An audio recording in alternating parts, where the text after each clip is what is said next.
Saia Justa está de volta com a presença do padre Júlio Lancelotti. A gente vai falar sobre a violência contra a mulher, um tema doloroso que, infelizmente, se mantém atual, apesar de alguns avanços recentes, como a Lei Maria da Penha e o telefone 180 para denúncias. Esse período de quarentena tem mostrado números alarmantes de conflitos domésticos.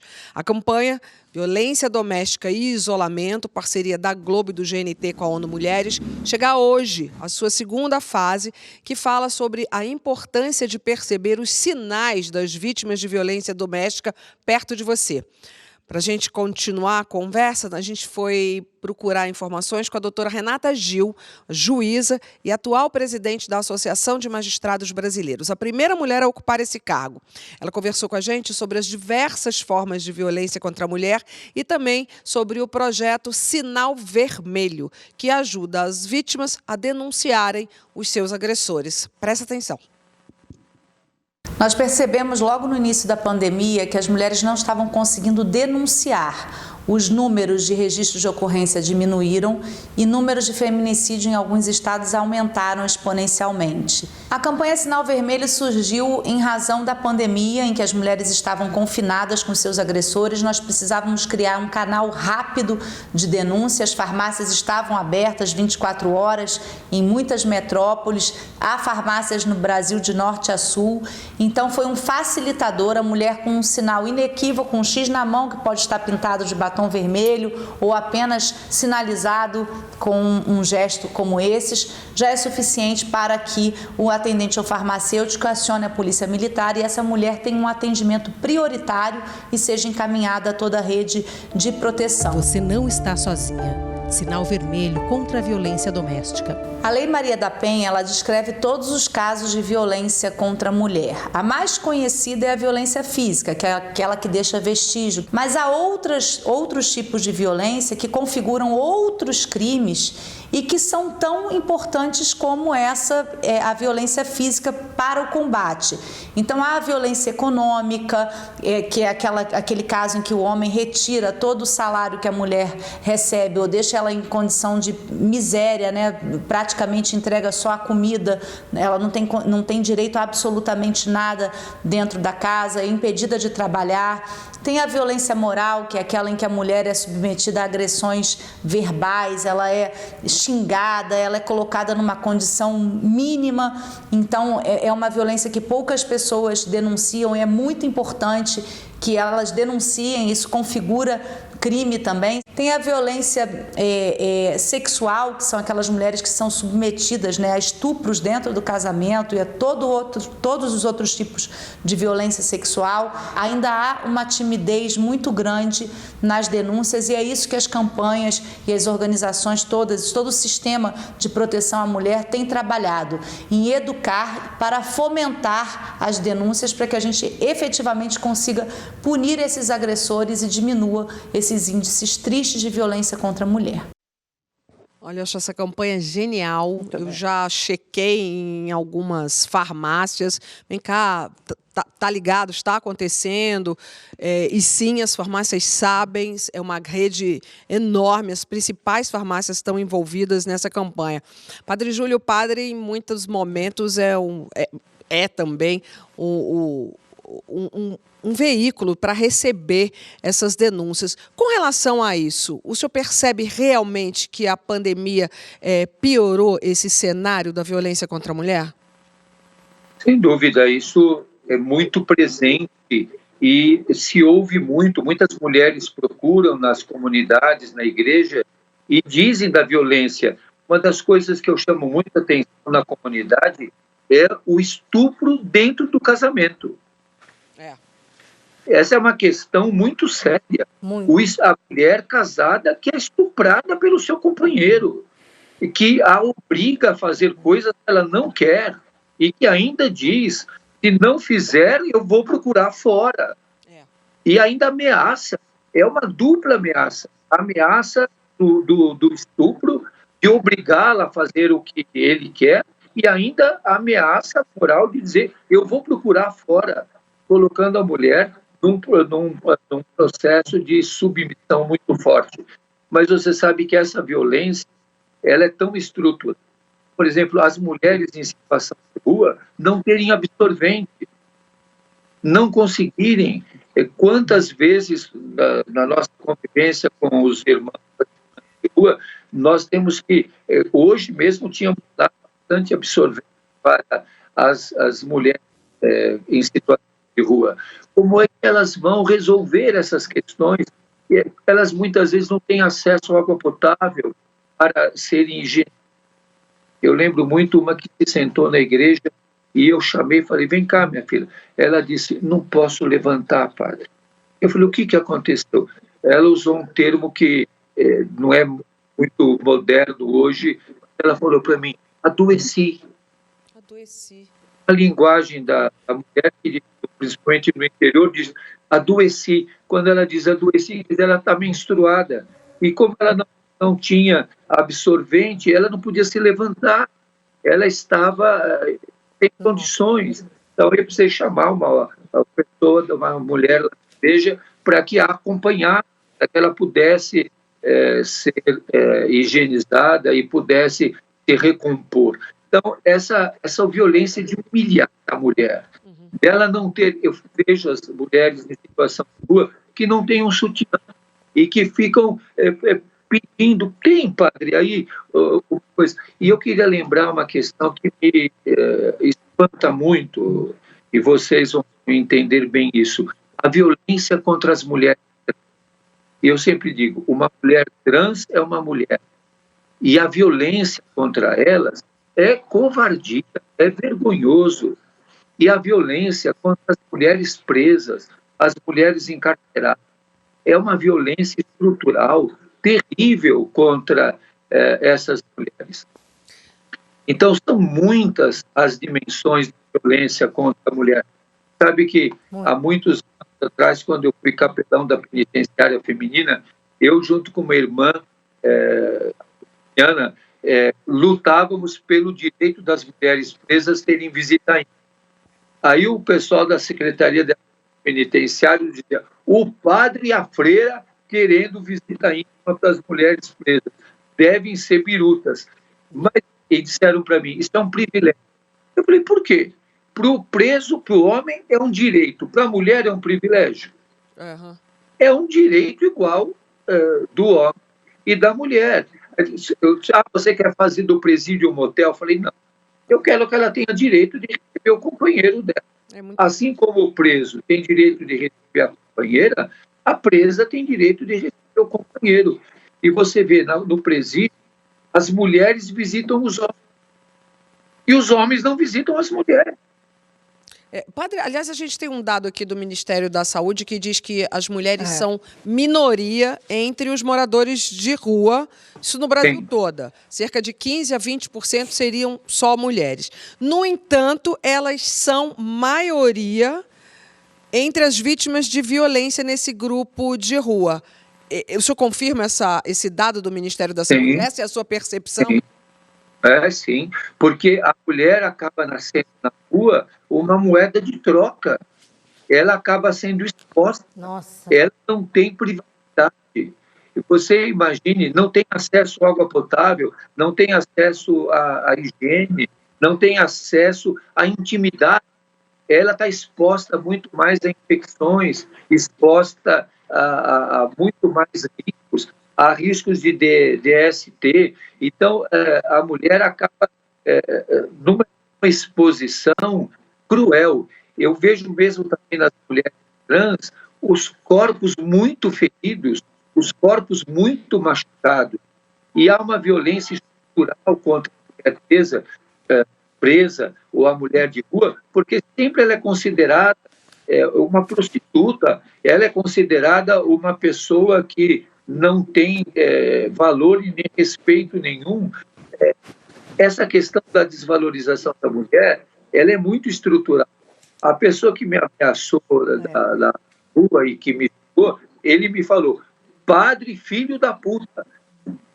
Então, você vê, a ofensa a mim é uma ofensa que passa pela feminilidade da mulher, que é minha mãe, e que agride. Quer dizer, não tem coisa pior para um homem do que ver a sua mãe agredir.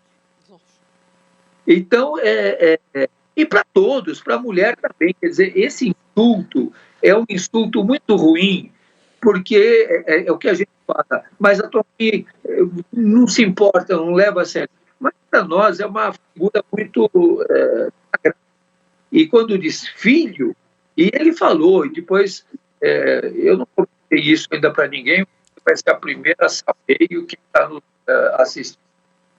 Essa pessoa que passou de moto e me insultou, ele veio me procurar essa semana para pedir perdão, para pedir desculpa. Só que ele, na delegacia, não falou que ele me reconheceu. Ele disse, eu não reconheci e não falei padre. E aí falou assim, padre filho da puta. Mas eu falei para ele, tudo bem, meu irmão, eu entendo, você estava nervoso, por algum motivo você fez tudo isso, eu não tenho ódio nenhum, nem raiva nenhuma, eu quero que você fique em paz.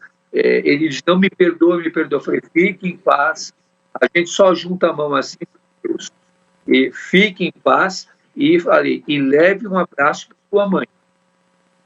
Então, é importante que a pessoa se recomponha, que receba mas depois, quando eu vi lá o depoimento dele na delegacia, eu falei, por que ele não assumiu que ele me reconheceu e que, não sei por que motivo, ele foi procurar e quando ele me viu, ele falou, padre, ele falou assim.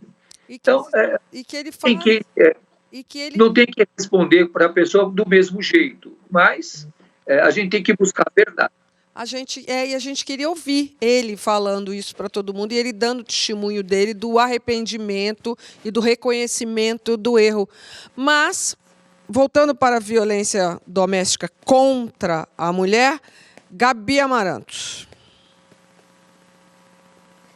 Astrid, todas as vezes que a gente fala desse assunto aqui no programa, quem acompanha o programa talvez tenha percebido que é um assunto muito difícil para mim, eu sempre fico calada, é verdade. Eu sempre fico lembrando, porque eu já sofri tantas violências, todas essas violências, só que hoje, acho que inspirada pela presença do Padre Júlio, eu vou contar uma história e eu acho que eu tenho certeza que muito dos motivos que leva a vítima a não denunciar é a vergonha. Eu fiquei com tanta vergonha do que aconteceu comigo. É tão inacreditável você passar por esse tipo de situação que você pensa, não, peraí, não, isso não pode ter acontecido comigo. Eu tinha conhecido uma pessoa, a gente estava se vendo há pouco tempo, estávamos numa festa, depois eu fui para a casa dele, estávamos lá na casa dele, no meio de um ato sexual, de repente ele me deu uma palmada. Aí eu, beleza, tudo bem, a gente até normaliza isso, né? Afinal de contas, tem aquele funk que diz que um tapinha não dói. E aí continuamos, ele deu uma palmada um pouco mais forte. No momento, não, deve ser um fetiche do cara, tudo bem.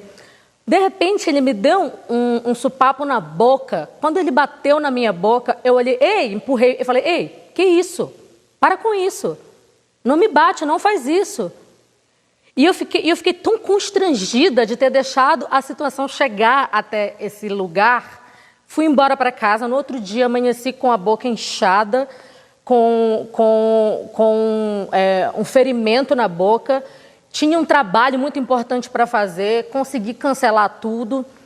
E fiquei, caramba, será que eu procuro uma delegacia ou não? Porque é uma pessoa que eu tô saí 2 vezes com essa pessoa. Será que eu tenho direito de não... Eu tinha tão pouco conhecimento sobre os meus direitos, porque muitas pessoas que passam por essa situação, muitas mulheres acham que você tem que ter um relacionamento longo, de muito tempo, para você poder procurar qualquer tipo de ajuda. E não. E outra coisa também, eu fiquei muito irritada com ele, porque no meio do ato sexual ele tirou o preservativo e não me avisou. Isso é estupro. E tem muitas mulheres que não sabem que um homem não pode, no meio de uma relação sexual, tirar o preservativo e não te consultar e não te perguntar. E se ele fizer isso, você foi estuprada. E eu vim descobrir isso assistindo uma série que chama I May Destroy You, da Michaela Coel, que é uma série de uma cineasta negra que tem uma história incrível, que eu acho que vai ser muito premiada esse ano. Eu acho que muitas mulheres têm que assistir essa série e ela trata muito dessas questões, da violência que os LGBTQs sofrem, porque nós mulheres ainda temos uma delegacia para denunciar. Mas quando um homem gay sofre uma violência e chega na delegacia, ele é extremamente ridicularizado. Uma série que se passa na Inglaterra, imagina aqui no Brasil, que a gente não deve ter nenhum tipo de estrutura de acolhimento.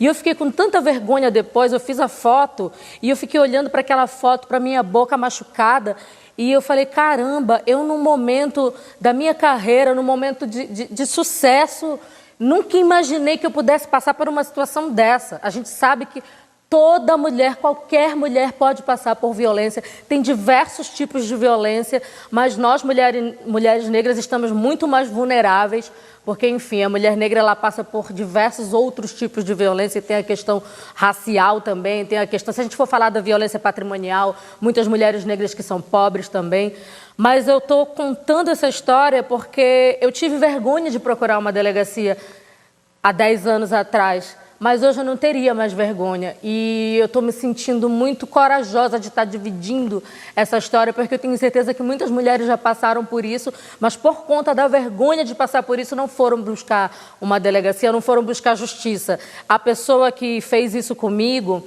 trabalhava num restaurante muito famoso, chefe de cozinha.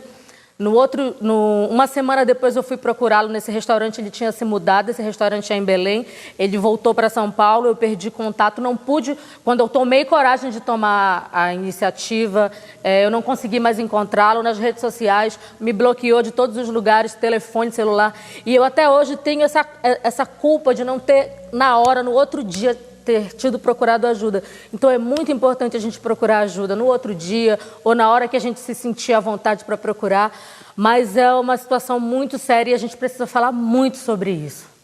É um ato de coragem, Gabi. Eu já contei algumas vezes aqui, a minha mãe foi vítima de agressões seríssimas. Demoramos muito tempo até que uma amiga conseguisse descobrir o que estava acontecendo mesmo, me contar para a gente tomar uma atitude. Mas a imagem que eu tenho da primeira vez, quando eu fui acudir a minha mãe, era de muita vergonha. Era de muita vergonha. A mulher fica desse tamanhozinho, né? Pequena, humilhada e envergonhada. Imagina uma mãe com uma filha. A filha ia socorrer a mãe. Mas a corrente de amizades foi a que fez chegar e eu poder socorrer a minha mãe e providências cabíveis foram tomadas e o sujeito foi preso. É difícil, mas a gente tem que estar sempre atenta a outra mulher, né? Mônica deve ter um monte de histórias para contar, tudo por conta do trabalho da sua mãe, né? Sua mãe deve te contar muita coisa. Não, a minha mãe passou uma vida, né, defendendo, né, a causa feminina. Não, primeiro, Gabi, que bom que você compartilhou uma história dessa, porque deve ter muitas mulheres que estão agora se identificando e falando, não posso ter vergonha, criando coragem, porque dessa forma é que a gente vai criando coragem para denunciar também, né?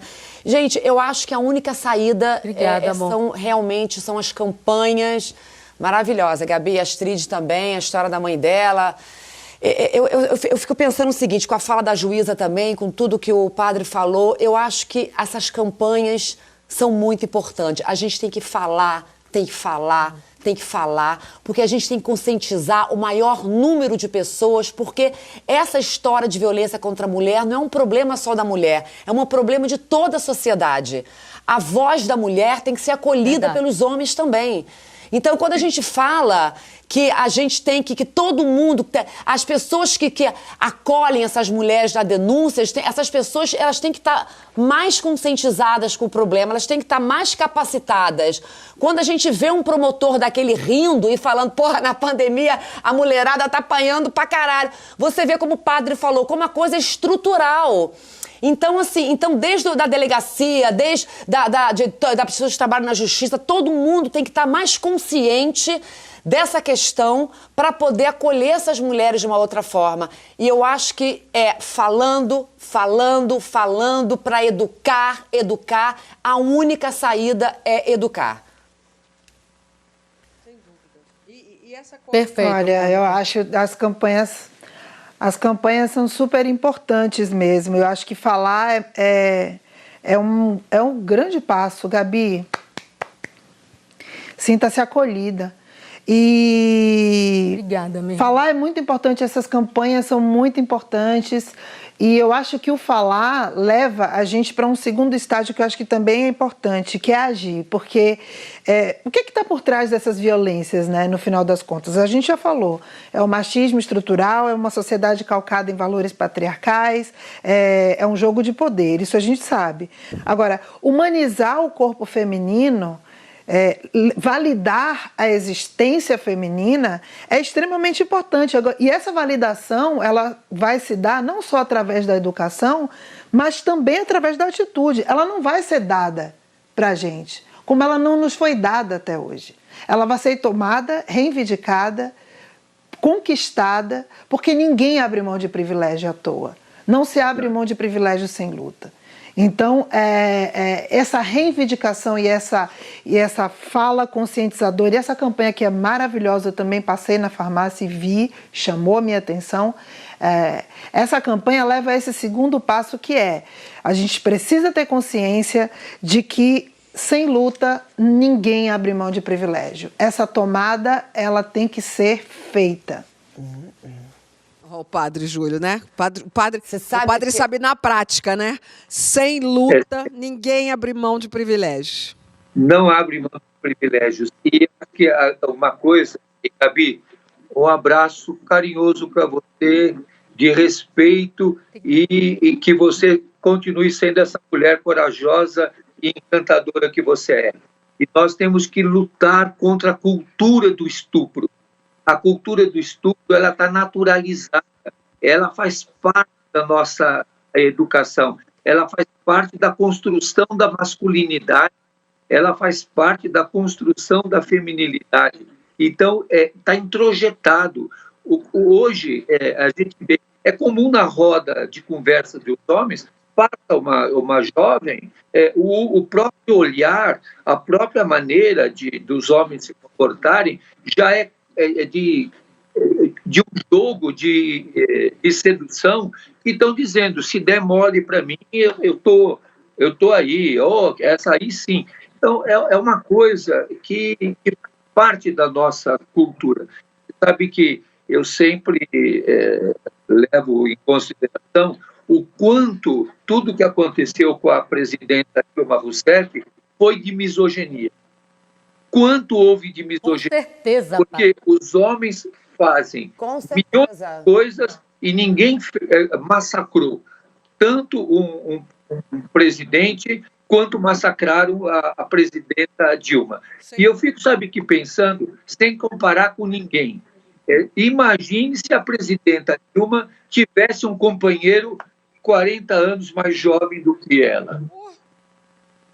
Quando um homem tem uma companheira 40 anos mais jovem do que ele, todo mundo, esse aí é machão, esse aí é dos bons, esse aí ele não precisa tomar nem catuaba.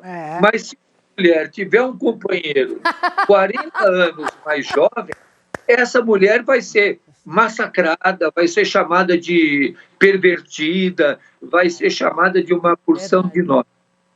O que eu gostaria de lembrar de que a ação de Jesus no Evangelho é de defesa da mulher.